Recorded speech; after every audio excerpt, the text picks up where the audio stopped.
Kumu kunstistuudiod kutsuvad 4–12-aastasi lapsi ja noori vanuses 13+ iganädalaselt kunsti tegema ning loovust arendama.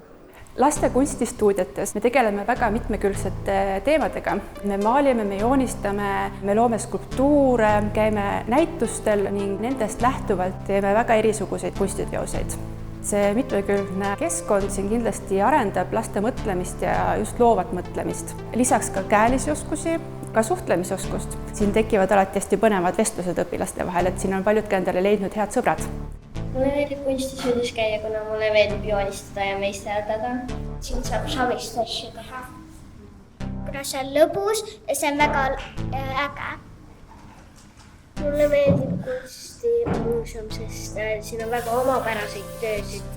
Siin saab igasuguseid kunstivahendid ja asju kasutada. Ja see on äge.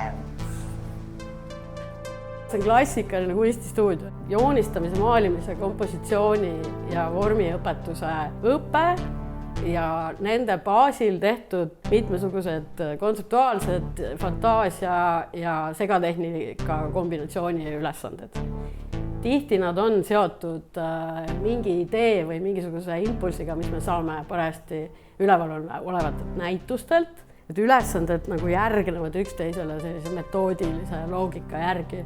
Siin me õpime asju ja katsetame erinevaid asju. Üks kord nädalas toimuv tund võimaldab siia tulla ka nendel kunstihuvilistel noortel, kellel on veel huvialasid.